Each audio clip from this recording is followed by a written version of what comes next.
My name is Tessa Whittaker. I'm 31, and I live in a small walk-up apartment in Logan Square, Chicago. I work as a content strategist for a marketing agency downtown. Most days my life feels ordinary. Coffee on the train, long hours staring at campaign drafts. But this morning, everything changes with one cream-colored envelope. Before I dive into the story, let me pause for just a second. If you've ever been blindsided by family or made to feel like you don't belong, this story might resonate with you. And if it does, please remember to like this video, subscribe, and share it with someone who might need to hear it. Now, back to the envelope. It's tucked between grocery flyers and bills, but it gleams under the pale morning light, embossed in gold script. Charlotte Ellison, my older sister, 2 years older, the one who once swore we were inseparable, is getting married. My pulse quickens as I run my thumb across the expensive stationery, the weight of it heavier than it should be. Inside, there's the formal invitation, the RSVP card, and a weekend itinerary printed in elegant calligraphy. My name appears clearly, Miss Tessa Whittaker. No bridesmaid, no maid of honor, just a guest. My breath stalls. 3 months ago, Charlotte and I sat on my balcony with a bottle of wine, and she squeezed my hand, promising, "We'll find you the perfect dress. Sisters forever, right?" That memory now feels like a cruel joke. I don't get long to process. My phone buzzes with Charlotte's text. "Meet me at Gold Coast Atelier at noon. Bridal fitting. Would love your opinion." Part of me wants to throw the card away and never show up. But curiosity, or maybe loyalty, some frayed thread still tying me to her, pulls me in. By noon, I'm pushing open the glass doors of the boutique on Oak Street, the kind of place where dresses shimmer under spotlights like holy relics. Charlotte stands on the pedestal, silk pooling at her feet, her reflection multiplied by 3 mirrors. Around her, bridesmaids giggle, sipping sparkling water offered by the attendants. She spots me and waves with the kind of breezy warmth that doesn't reach her eyes. "Finally," she says, "I need you to see this one. Isn't it stunning?" I nod, because it is. She looks radiant, but my throat is tight, my chest heavy. One bridesmaid, Emma, I think, asks if I've picked my dress yet. The room goes strangely quiet. Charlotte clears her throat. "Actually, Tess, we kept the bridal party small, just my closest friends. It's cleaner that way." Her words hang in the air, sharp as glass. I swallow. "But you promised..." Charlotte climbs down from the pedestal, brushing imaginary lint from the gown. She lowers her voice, but not enough to keep it private. "Please, try to understand. We're going for a minimalist aesthetic. Soft colors, seamless lines. She hesitates, eyes flicking to the left side of my face. "Birthmark might stand out in the photos." The world tilts. Heat surges to my cheeks, both the marked and unmarked skin burning equally. "So it's not about space," I say quietly. "It's about me not fitting the picture." She doesn't answer, just presses her lips together, then smooths her dress as if that ends the conversation. One of the bridesmaids coughs awkwardly. An attendant pretends to rearrange veils. I feel the humiliation settle in my stomach like a stone. But beneath it, something else stirs. Anger, sharper than grief. For years I've softened my edges, turned my face just right in photos, laughed off cruel comments. And now my own sister, the girl who once defended me from playground bullies, is erasing me for her perfect day. I don't scream, I don't cry. I step closer so only she can hear me. "You once said God gave me an extra brushstroke. Now you're treating it like a stain." Her eyes flicker, but she says nothing. I turn, my heels clicking against the marble floor, pushing past racks of tulle and silk. The air outside is sharp with November wind, a relief after the suffocating sweetness of perfume inside. I walk fast, pulse pounding, gripping the strap of my bag until my knuckles ache. In my head, her words echo, "Your birthmark might stand out," as if standing out is the worst thing a sister could do. By the time I reach my car, I know I can't let this go. Something inside me has shifted, cracked open. The envelope that started my morning was heavy with embossed lies. The boutique scene etched the truth.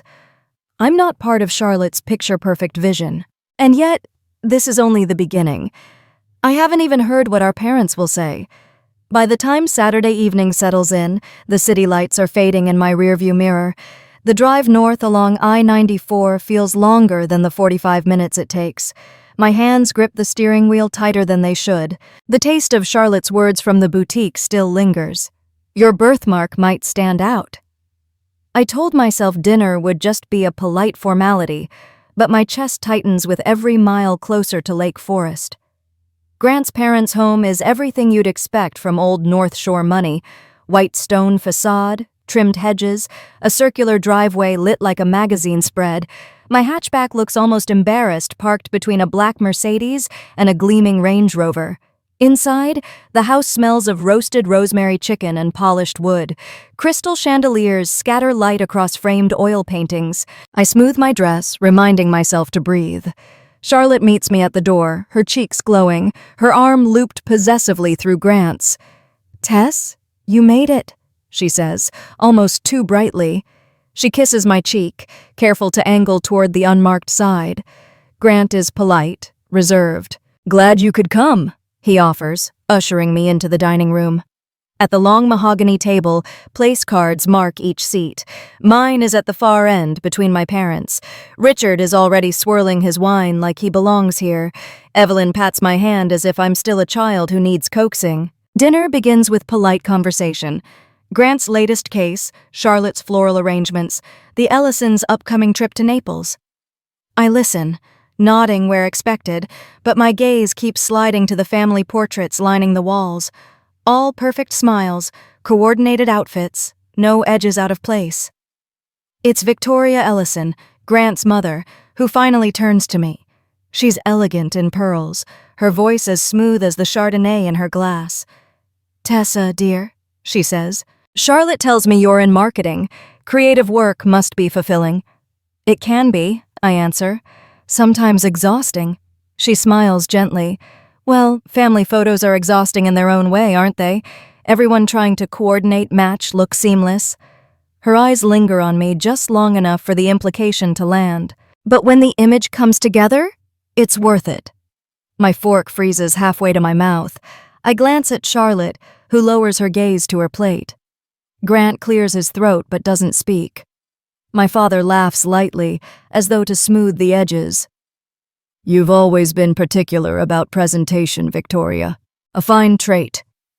The words stab deeper than silence. Presentation. Seamless. Worth it. I feel like a piece of furniture that doesn't match the set. I try to finish my chicken, but every bite turns to ash. The chandelier above buzzes faintly, a reminder of how out of place I am. Across the table, Charlotte avoids my eyes, swirling her water glass. Evelyn leans in to whisper, "Just smile, Tess. It's one evening." But it's not just one evening. It's the slow erasure of years, turning my face away in photos, repositioning me to the back row, pretending I wasn't the girl she once defended. I excuse myself after dessert, claiming an early morning at work. Charlotte hugs me at the door, whispering, "Please don't be upset. They just value harmony." Harmony. Another word for invisibility. As I walk back into the crisp night air, I know I can't ignore this much longer. Tomorrow, I'll have to face my parents without chandeliers and polite smiles, just raw truth at their kitchen table. By the next afternoon, the memory of Victoria Ellison's polished smile still gnaws at me. "Harmony," she'd said, my sister's echo of the same word at the door. Harmony means me fading into the background. I drive west from the city, trading the skyline for stretches of oak trees and wide lawns. Hinsdale is the kind of suburb where manicured hedges line brick colonials, and image matters almost as much as property value. My parents' house hasn't changed since childhood. The same yellow shutters, the same maple tree Dad once strung with Christmas lights so bright the neighbors complained. Inside, the scent of lemon polish and Mom's cinnamon tea wraps around me. For years, this kitchen was my safe harbor, but today even the curtains seem too bright, staged for someone else's approval. Dad is at the table with his Chicago Tribune, glasses low on his nose. Mom fusses at the stove, though I suspect she's just avoiding eye contact. "You saw Charlotte yesterday?" Dad asks without looking up. "Yes," I say, setting my bag down. "She told me I'm not in the bridal party or the family photos." Mom exhales as if bracing for impact. Dad lowers his paper, his expression controlled, like a banker delivering bad news. "Tessa," he begins, "this isn't personal, it's practical. The Ellisons are particular about appearances, and appearances matter." "Appearances matter more than your daughter?" My voice wavers, anger and disbelief tangled together. Dad sets the paper aside. "Do you know who chairs the Ellison Foundation?" "Victoria's husband. Their name is on half the hospital wings in Lake County. I've been working on a funding initiative for years. This wedding, our connection, is key." There it is. Not harmony, not minimalism. Money. Influence. My family traded my face for a handshake. I press my palms flat against the counter, kneading the solid surface. "So you're willing to erase me from my own sister's wedding because it might help your career?" "Don't be dramatic," Dad snaps. "You'll still be there, just not front and center." Mom places a steaming mug of tea in front of me, not meeting my eyes. "Sometimes we have to accept what's best for the event, not ourselves." Her words sting worse than Dad's bluntness. She's the one who once told me my birthmark was a beauty mark, who said confidence would carry me further than concealer. And now she can't even look at me. I shove the mug away, cinnamon steam curling into the air. "You always told me family came first. Guess you meant as long as we didn't mess up the picture." Dad leans back in his chair, voice colder now. "You do well to remember what's at stake. The lake house in Door County is still in my name. One day it could be yours or not. That depends on how far you push this." My heart thuds. That lake house, where I learned to swim, where Charlotte and I whispered secrets under quilts, now dangled like a bribe. I stand abruptly, the chair legs screeching against the tile. "Keep the house. Keep your deals. I won't sell my dignity for lakefront property." Mom flinches at the volume in my voice, but Dad just folds his paper again, dismissing me with the flick of a page. The kitchen suddenly feels smaller, the walls closing in with the weight of everything unsaid. I grab my bag. "I'm done being your bargaining chip." I leave the tea untouched, the scent of cinnamon clinging as I step into the crisp November air. My car feels like the only safe space left.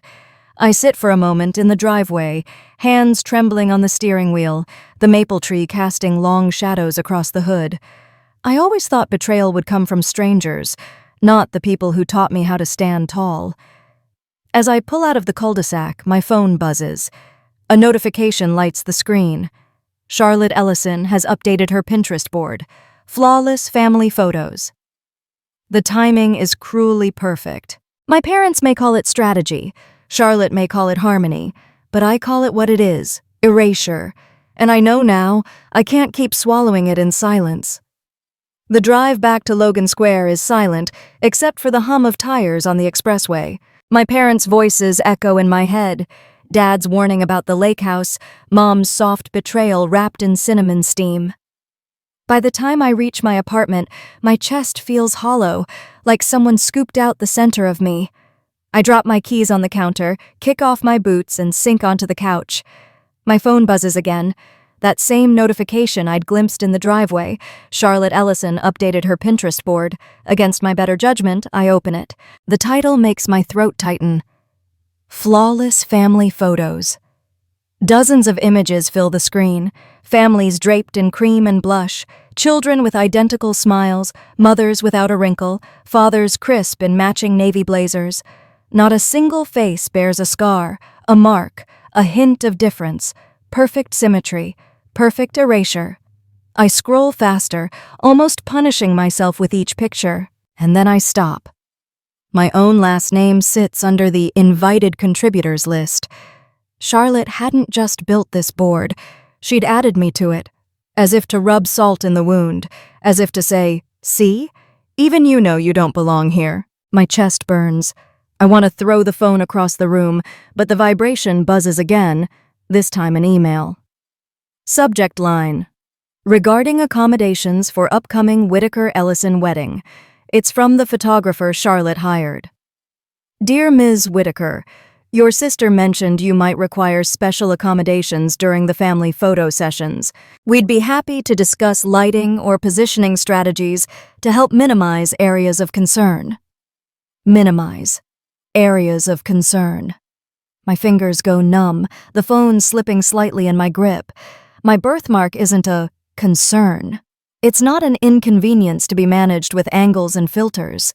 It's my face. It's me. I reread the email twice, each word sharper than the last, until the lines blur.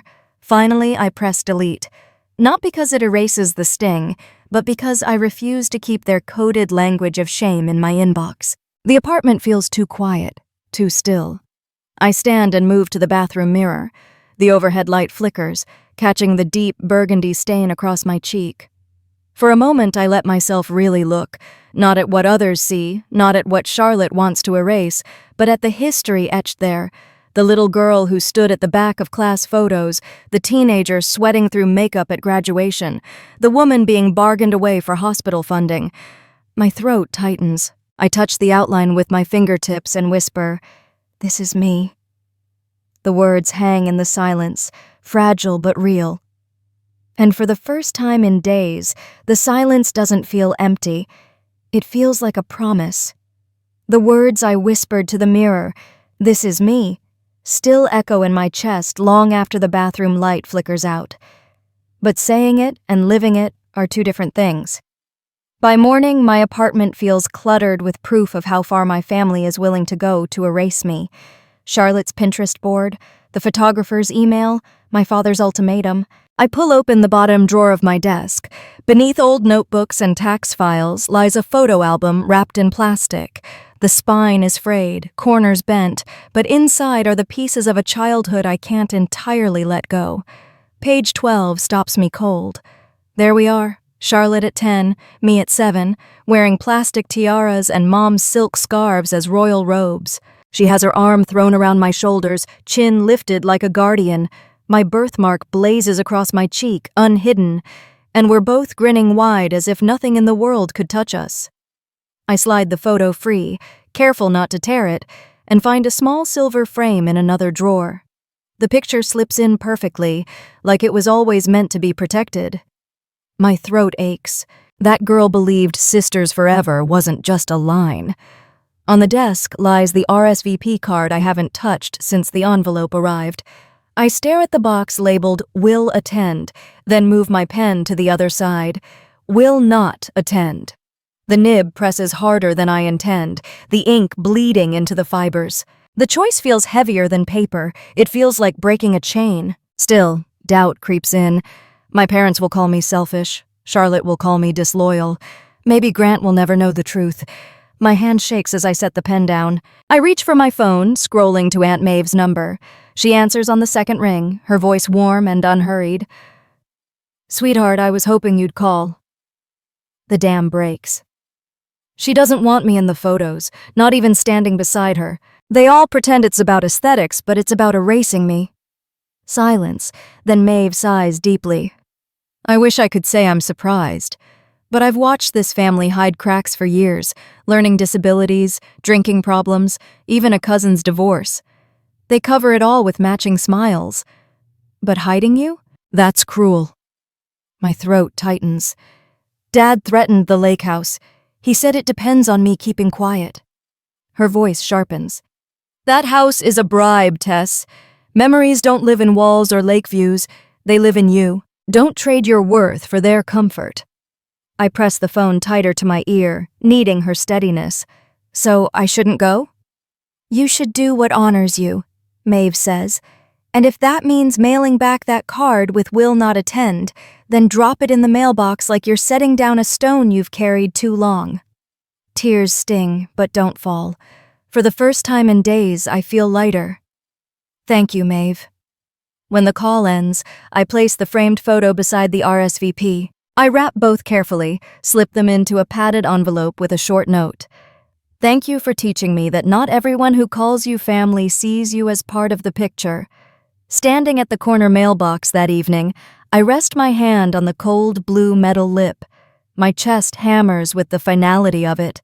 Then I let the envelope drop into the darkness.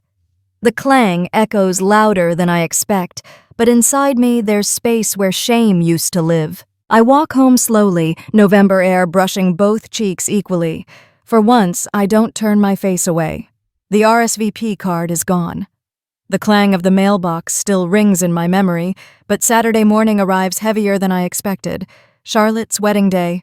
From my apartment window, I can see the L tracks curve past Logan Square, carrying strangers to brunches, errands, beginnings of their weekends. Somewhere across the city, on Michigan Avenue, my sister is stepping into her gown. I picture her surrounded by bridesmaids in soft blush, Grant waiting at the altar, cameras already clicking. The silence in my apartment presses against me. I brew coffee, but the cup sits untouched. My phone buzzes with notifications, cousins posting boomerangs of champagne glasses, college friends tagging each other with the hashtag Ellison ever after. Each photo feels like a window into a party I was erased from. I pace the hardwood floor, heart pounding harder with every scroll. Then I stop. Enough watching from the sidelines. If they want flawless, let them have the truth alongside it. I pull my phone camera open and position myself by the big window. The midday light streams across my face, both sides of it. No concealer, no filters, no careful angle. Just me. My breath shakes as I press the shutter. The photo captures exactly what I feared and what I needed. My port wine birthmark bold against my cheek, my eyes steady, a faint tremor in my mouth. Honest. For a long minute, I stare at the image, thumb hovering over delete. But then the church bells chime on my livestream feed, a cousin's story showing Charlotte walking down the aisle in her Vera Wang gown. Everyone stands, phones raised. At that same moment, I open Instagram. My caption forms slowly, each word deliberate. Today my sister walks down the aisle. I wish her joy. But I won't be in the pictures you see.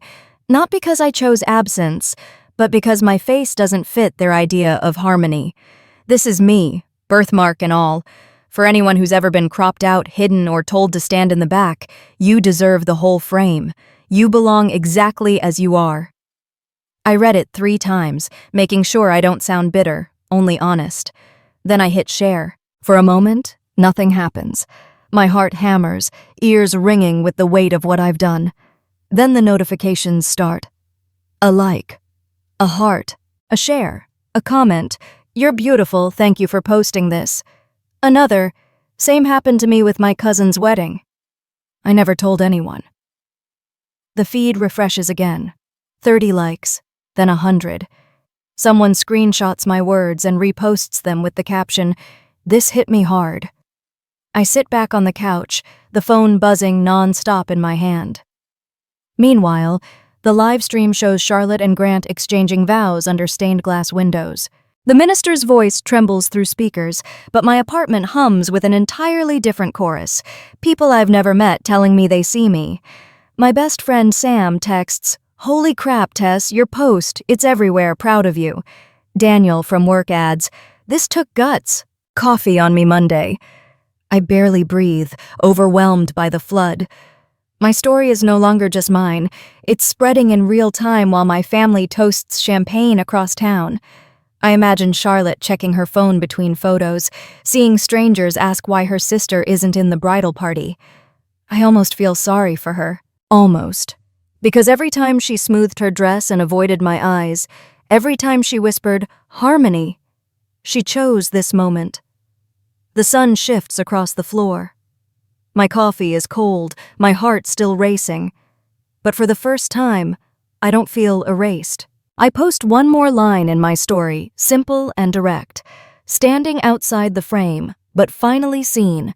And as the church bells ring out again on the live stream, I close the app and let the sound wash over me. They're celebrating vows of forever.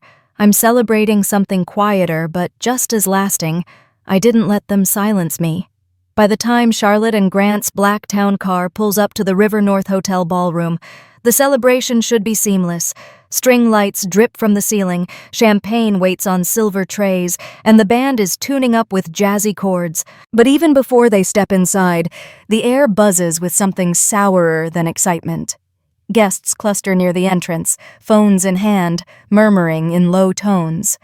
A cousin shows another her screen. A bridesmaid scrolls furiously, then bites her lip. The hashtag #HatchEllisonEverAfter has been hijacked by something unexpected. My post. Inside the ballroom, whispers ripple across tables draped in white linen. "Did you see what her sister wrote?" Someone hisses. Another voice. "She wasn't even in the photos? That's brutal." Charlotte feels the shift immediately.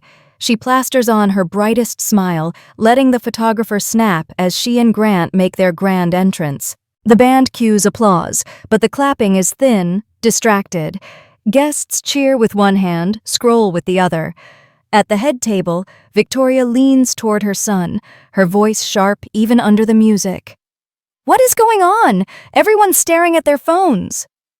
Grant checks his notifications, his brow furrowing. "It's Tessa," he says finally, low but audible enough for Charlotte to hear. "She posted a photo, explaining why she's not here." Charlotte freezes, her fork poised above the salad she hasn't touched. "What?" A bridesmaid slides her phone across the table. The screen glows with my words, my unfiltered photo staring back. "You deserve the whole frame. You belong exactly as you are." The blood drains from Charlotte's face. She shoves the phone back. "This was supposed to be perfect," she whispers, her voice cracking. Victoria's eyes narrow. "It would have been if you'd handled it differently." The band strikes up a waltz, but fewer than half the guests make their way to the dance floor. Most remain seated, whispering, scrolling, their eyes flicking toward Charlotte as though she's suddenly a character in a story much bigger than the wedding itself. At table 6, a college friend raises her glass. "To sisters," she jokes weakly, but no one laughs. Instead, a bridesmaid mutters, "Honestly, I can't believe she's not here. Isn't family supposed to stand with you no matter what?" The words cut Charlotte deeper than she expects. She grips her champagne flute until her knuckles whiten. Around her, the perfect tableau she spent months orchestrating unravels, thread by thread. Grant places a hand on hers, steady but firm. "You told me your family didn't want Tessa in the photos. Was that the truth?" Charlotte swallows, unable to answer. The band's music swells, trying to drown the murmurs, but the damage is already done. The wedding hashtag now trends beyond Chicago, strangers weighing in with support for me, not her. A guest at the bar refreshes Twitter and shows his neighbor, "Look, some advocacy groups are already sharing it. This is blowing up." Charlotte excuses herself from the table, heels clicking across marble, and locks herself in the bridal suite. Her veil trembles as she sinks onto the sofa. The muffled cheers from downstairs clash with the roar of notifications pinging through her phone. She scrolls desperately, thousands of likes, hundreds of comments, people she doesn't know calling me brave, beautiful, proof that imperfection is strength. And threaded through them, a different chorus. Why wasn't she in the bridal party? What kind of sister does that? Tears blur her vision. The flawless facade she fought for has cracked in front of everyone, and no amount of blush or pearls can cover it now. Downstairs, the champagne is still flowing, but the atmosphere has shifted. Guests laugh louder than necessary, their eyes darting back to their screens. The reception has become something Charlotte never planned. Not a showcase of harmony, but a spectacle of fracture. And she knows, with a clarity that steals her breath, that her perfect day will forever be remembered not for her dress or the vows, but for her sister's face, unfiltered, unashamed, and everywhere. By the time I crawl into bed that night, the glow of my phone hasn't stopped. My post keeps spinning outward, shared, reposted, stitched into stories by strangers. But the flood of hearts and kind words is interrupted by one persistent thing: calls from my family. At first I silence them, then the voicemail notifications stack up until I can't ignore them anymore. The first is my mother's voice, high-pitched with panic. Tessa, what have you done? Everyone at the reception was whispering. The Ellisons are mortified. Please, sweetheart, take it down. We'll talk tomorrow. Just fix this before it gets worse. The second is Dad, clipped and cold. You've embarrassed this family enough. Delete it. If you care about that lake house, if you care about any inheritance, you'll stop this nonsense now. I sit up straighter, anger bubbling in my chest. He's not even pretending it's about love anymore. It's leverage, pure and simple. A third message arrives from Mom, her voice breaking now. Your sister is devastated. Guests are calling me. People are asking what's wrong with you. I told them you're just having a difficult time. Don't make me a liar, Tess. Please. The phone buzzes again. This time, I answer. Dad's voice barrels through the line before I can speak. Do you realize what you've done? Do you understand the consequences of dragging our name through the mud in public? I bite down hard before replying. The only mud is the lie you all have been living in. I just told the truth. The truth? He scoffs. The truth is you made a spectacle of yourself because you weren't the center of attention. Typical. Heat surges up my throat. I didn't want attention. I wanted respect.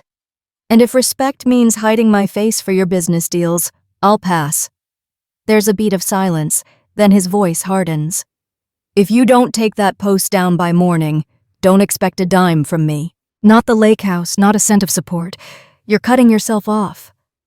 My hands shake, but my voice steadies. You think that scares me? Losing property? I already lost my sister tonight. You can't take more than that. On the other end, his breathing is sharp, then the line goes dead. Almost immediately, Mom calls. I let it ring twice, then answer. Her tone is pleading now, fragile. Sweetheart, I know your father's harsh, but you can't do this. The Ellisons are powerful. People in town are talking. Think of Charlotte's reputation. Think of ours. Tears prick my eyes, but I don't let my voice falter. All my life, I've thought of your reputation. I let myself be hidden for family portraits, for Christmas cards, for every event where my face was inconvenient. Not anymore. Don't say that, she whispers. We tried to protect you. No, Mom, you tried to protect yourselves. There's a long pause. I almost expect her to hang up.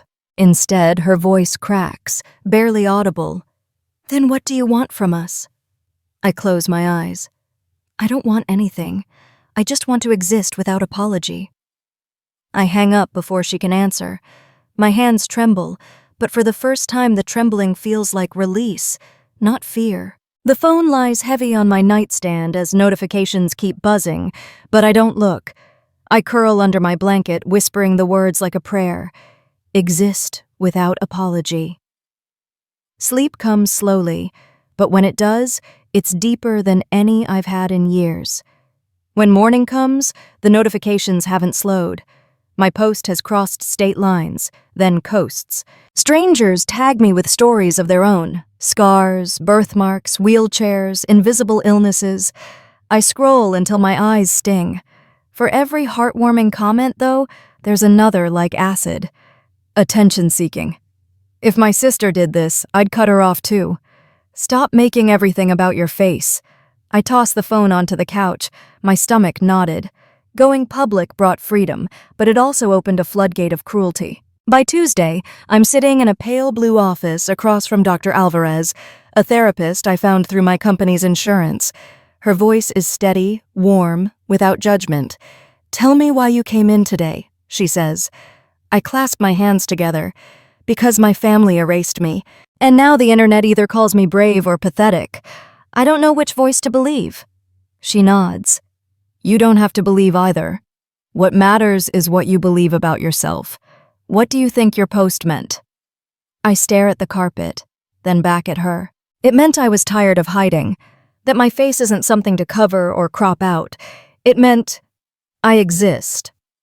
Dr. Alvarez leans forward. That sounds like a beginning, not an ending. Her words settle in me like a small anchor. Maybe this storm isn't just chaos, it's also a chance to build something steadier. That evening, back in my apartment, I stare at the blank screen of my laptop. The thought comes almost uninvited. What if I turned all this noise into something intentional? Not just a viral post, but a space where people like me could share their stories without being silenced. I type the words seen and present across the top of a document. The phrase makes my chest loosen. Not flawless, not hidden, just here. Within days, I post again, not about my family, but about an open invitation. If you've ever felt cropped out of your own story, let's talk. I'm starting a small group called Seen and Present. Message me if you want in. The responses trickle at first. 3 people in Chicago, a woman from Milwaukee, a teenager in St. Louis, then more. Our first meeting is on Zoom, faces popping onto my laptop screen. A man with burn scars who says he hasn't been in a family photo for years. A young mother whose son has vitiligo and already hides from cameras. A college student who whispers, "I thought I was the only one." I listen more than I talk. For once, I'm not the girl defending my right to be in the frame. I'm part of a mosaic of people all fighting the same battle. My chest tightens, but not from shame, from recognition. At the end of the call, someone says, "Thank you for making this space." I mute myself quickly, because tears rush to my eyes. Later, Sam stops by with takeout and collapses onto my couch. "You know this thing you're doing?" he says between bites. "It's bigger than Charlotte's wedding. Way bigger." I smile faintly. "It's not about the wedding anymore." He points at me with his chopsticks. "Exactly. It's about living. And Tess, you're finally doing it on your own terms." His words echo Dr. Alvarez's, "A beginning, not an ending." For the first time, I start to believe it. 2 weeks after the wedding, my phone lights up with an unknown number. I almost ignore it. Too many reporters and strangers have been calling, but something makes me swipe. "Hi, this is Marissa from WGN TV. We'd love to have you on our morning segment to talk about your post and the movement it sparked. Nothing scripted, just your story in your own words. Would you be open?" My stomach lurches. Local TV. The same channel my parents watch with their coffee every morning, the one my dad quotes like gospel. My instinct is to say no.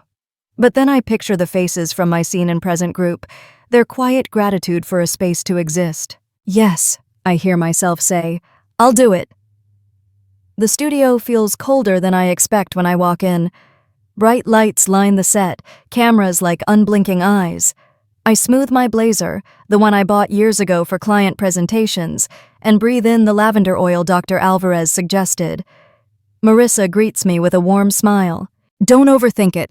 Just talk like you're telling a friend. Remember, it's your story." I nod, but my palms sweat as I'm guided into the chair opposite the host, a man in a gray suit with the practiced calm of someone who's interviewed 100 nervous guests. "We're live in 5, a producer whispers. The countdown begins. My heart pounds in rhythm with the numbers. 3, 2, 1. The red light flashes. "Good morning, Chicago," the host begins smoothly. "Today we're joined by Tessa Whitaker, whose post about being excluded from her sister's wedding went viral, sparking conversations nationwide about beauty, belonging, and family. Tessa, thank you for being here." I force a small smile. "Thank you for having me." He leans in. "Your post has been shared thousands of times. Why do you think it struck such a chord?" My throat tightens, but I push past it. Because too many of us know what it feels like to be erased, to be told we don't belong in the frame, whether it's in family photos or in life. I just said what I wish someone had told me years ago, that our worth isn't up for debate. He nods, his eyes kind. "How did it feel, posting that in the middle of your sister's wedding?" The studio lights seemed to heat my skin. It felt terrifying, like ripping off the last layer of camouflage, but it also felt like breathing for the first time. I wasn't hiding, not even from myself. The host glances at his notes, then back at me. "What do you say to those who call it airing dirty laundry?" For a moment, my chest tightens. This is Dad's voice, echoed in public, but I steady myself. I say families that only exist when nothing is messy aren't families at all. Real love can handle truth. If telling the truth costs me a seat at their table, maybe that table was never meant for me. The silence that follows is brief but electric. The host nods slowly, then says, "That's powerful." The segment wraps, the red light clicks off, and I finally exhale. My phone buzzes in my pocket before I've even left the chair. Notifications pour in, clips of my words already circulating. One quote, bolded and screenshotted, spreads fastest. "Real love can handle truth." By the time I step out into the chilly Chicago air, I know that sentence has taken on a life of its own. It belongs to strangers now, to anyone who's been told to shrink. And for the first time, I don't feel like my family's cast off. I feel like my own anchor. Thanksgiving in Hinsdale was always a performance. The polished silver, the turkey carved with surgical precision, my mother's cranberry sauce that looked like it belonged on the cover of a magazine. This year, the table feels more like a courtroom than a holiday. I walk into the dining room carrying a pie I baked myself, though I know no one will touch it. The air is taut, thick with unspoken accusations. My parents sit side by side at the head of the table, their posture stiff. Charlotte perches on the opposite end, eyes red, mascara smudged, her fork tapping against an empty plate. Noah leans against the mantel, arms crossed. Aunt Maeve hovers near the sideboard, her presence the only reason I agreed to come. The clinking of silverware fades. Silence swells until my father clears his throat, his voice clipped. "Let's get this over with." Charlotte is the first to break. "Do you have any idea what you've done to me?" Her voice trembles. "My wedding, the happiest day of my life, is remembered as your viral sob story. Do you know what guests said to me? That I looked cruel, that I was ashamed of you. You stole everything from me." I set the pie down, my palms damp. "I didn't steal anything. You handed it to me when you told me I didn't belong." Her fork clatters against porcelain. "Don't twist this, Tess. I wanted harmony. I wanted photos that wouldn't distract." "Distract?" My laugh is sharp. "You mean my face. Your own sister's face." Mom finally speaks, her voice weary. "We just wanted peace." "Is that so wrong?" "Peace?" I snap. "Peace built on silence isn't peace. It's erasure. You taught me to shrink, to stand in the back row, to cake on makeup so I wouldn't ruin the picture. And now you're furious I finally refused." Dad slams his hand against the table, rattling glasses. "Enough. This family has always valued reputation. The Ellisons are respected, and now thanks to you, we look like fools." My voice rises before I can stop it. "I'm not the reason you look like fools. You did that the moment you cared more about donors and hospital boards than your own daughter." The words land heavy. My father's jaw tightens, his knuckles white against the table edge.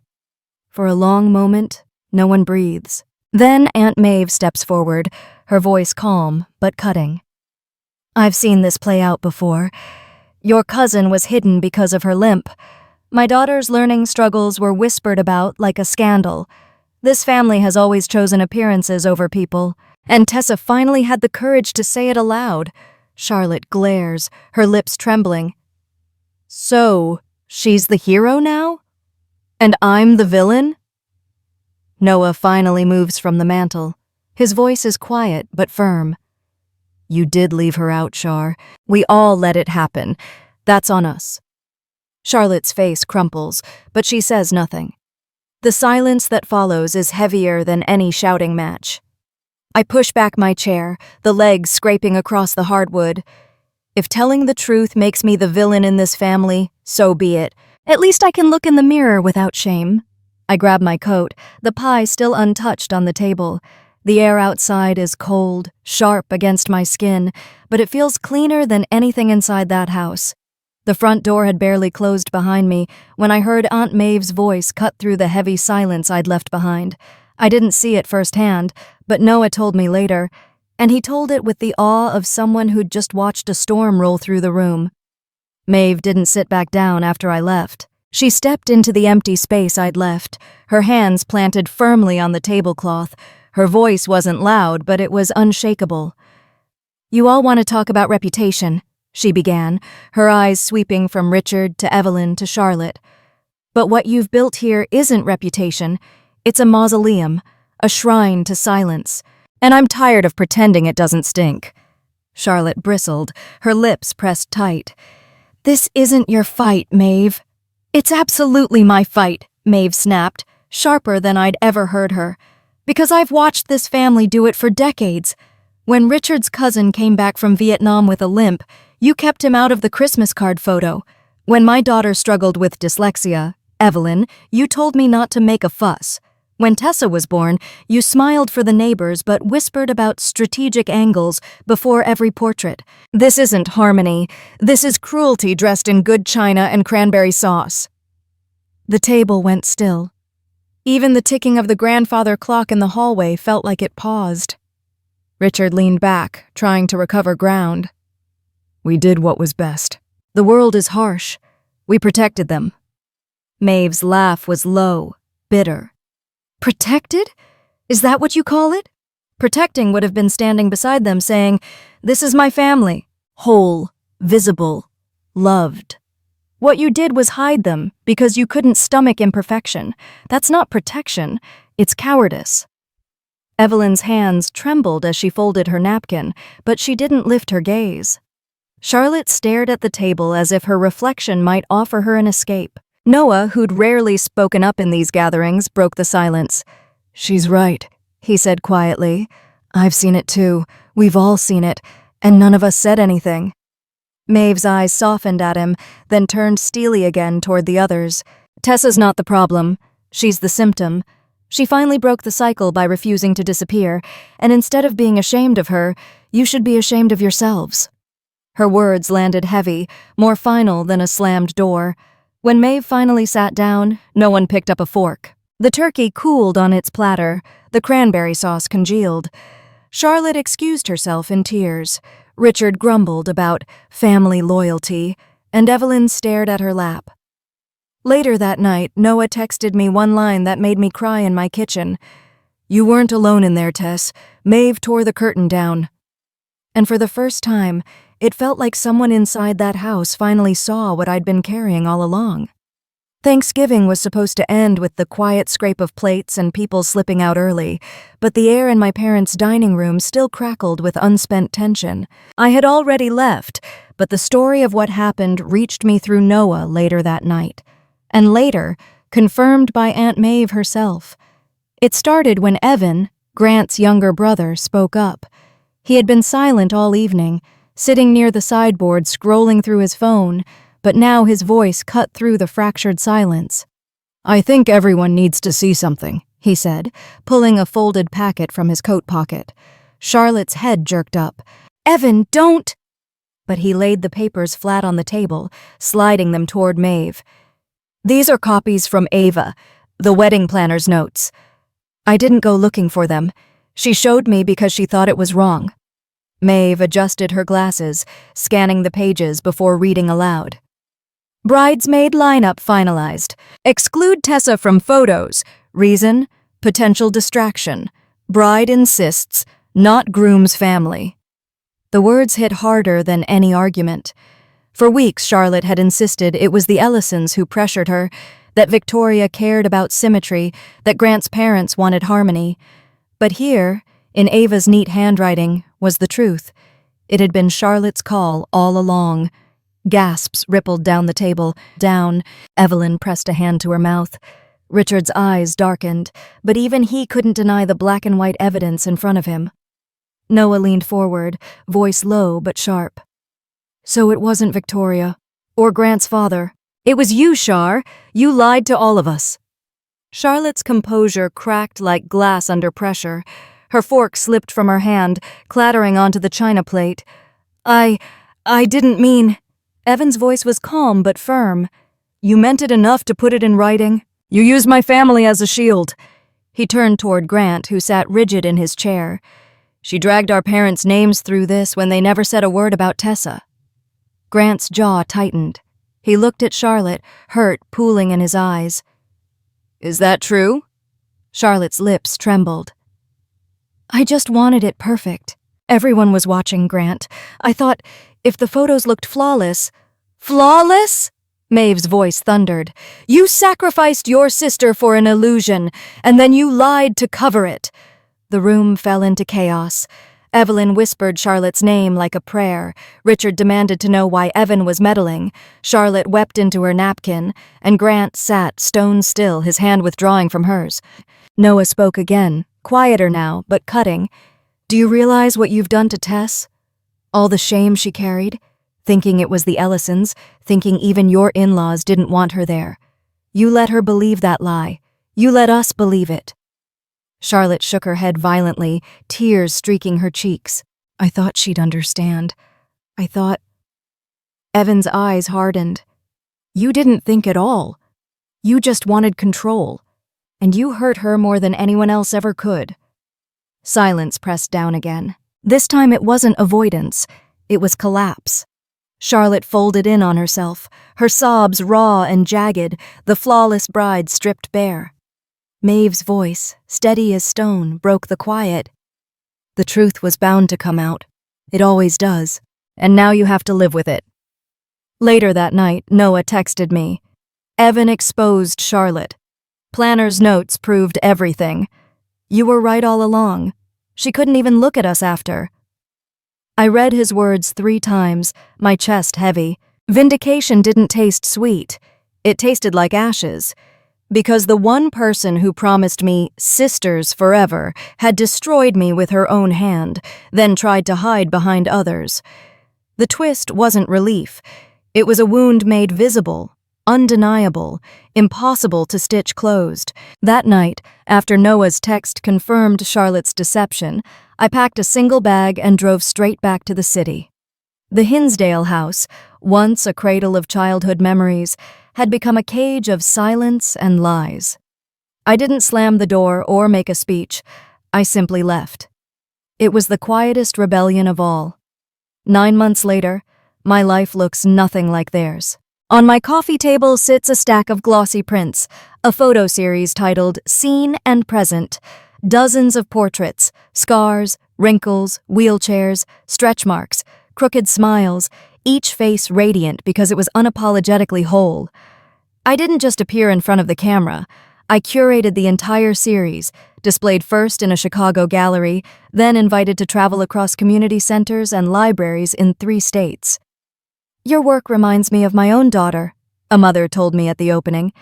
"You've given her a mirror she can finally recognize herself in." Those words weighed more than any inheritance my parents threatened to withhold. In March, Seen and Present hosted its first workshop, filling a sunlit room in a Hyde Park community center.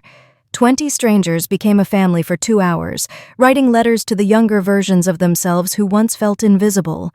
I watched tears fall, laughter spark, and the kind of connection that no glossy wedding portrait could capture. Some nights I still ache when I think about Charlotte, about the sleepovers we promised as kids, whispering "sisters forever" under the blanket fort. But grief no longer defines me. It moves through me, then lets me go. On my fridge, pinned between grocery lists, is a wedding invitation, not hers, my friend Leah's. She asked me to stand by her as maid of honor, no caveats, no strategic angles, just a sister chosen by love, not blood. And then there's Jamie. It started as friendship. He volunteered at one of our workshops, carrying folding chairs and making jokes that loosened everyone's nerves. Months later, over Thai takeout on my living room floor, I realized my chest didn't feel hollow anymore. When Jamie brushed a strand of hair from my face and kissed me, I didn't flinch or worry how it looked. I just let myself be seen. For once, my life isn't about erasing or proving. It's about building. And I'm not doing it alone. If you've been listening to my story, here's the truth I had to bleed to learn. Family isn't defined by who shares your blood. It's defined by who sees you, wholly, and doesn't look away. I spent years thinking love meant shrinking myself, being grateful for scraps, pretending silence was peace. But silence is just another kind of death. The birthmark on my face didn't ruin my life. What nearly ruined me was believing the lie that I had to hide it, that my worth depended on fitting someone else's definition of flawless. The moment I stopped apologizing for existing, everything changed. Now I know this. Real love can handle truth. Real family can handle imperfection. And healing doesn't come from revenge. It comes from choosing yourself again and again until the world adjusts. Maybe your scar isn't on your skin. Maybe it's in your past, in the words you were told, in the table you were left out of. But it doesn't define you. You define you. If this story reached you today, let it remind you that you're not invisible. And if it touched you, please like this video, subscribe for more stories, share it with someone who needs it, and tell me in the comments, what part of your story deserves to be seen?